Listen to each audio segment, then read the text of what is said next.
prístup do blogu, buď tu na cez tlačítko hore, alebo potom vľavo dole je tiež link do blogu.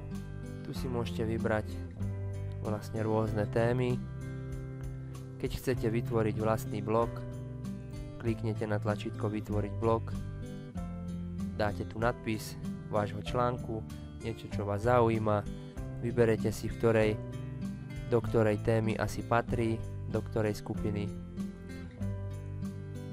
Tu vlastne môžete napísať nejaký článok, komentár, príbeh.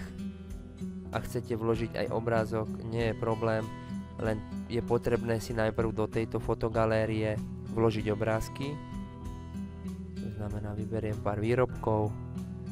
Vidíte, tu sa mi vlastne tie výrobky zobrazia a z týchto fotiek, ktoré tu máte vložené, môžete potom vyberať obrázky, ktoré vložíte do vášho textu.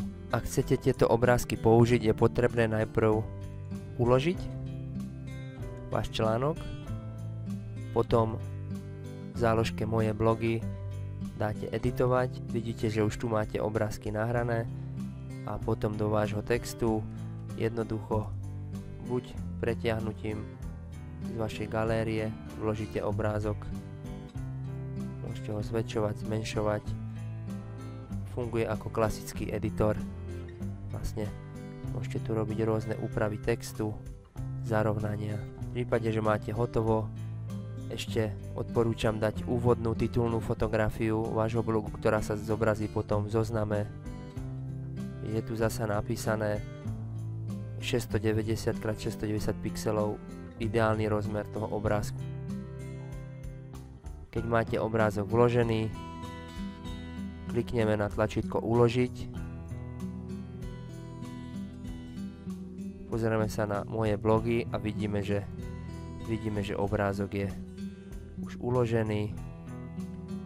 Keď si potom pozrieme danú tému, ako to uvidia vlastne ostatní užívateľia, klikneme si na ten váš článok a vidíme, že vlastne je tu ten váš text s obrázkom.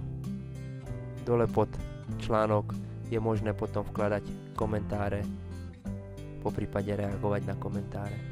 Ak chcete editovať nejaký svoj článok, ktorý ste vložili už skôr, zasa cez moje blogy, tu sa vám zobrazia všetky vaše články, ktoré ste kedy vložili a stačí cez tlačidlo editovať, sa zasa dostanete do tohto článku a môžete ho upravovať.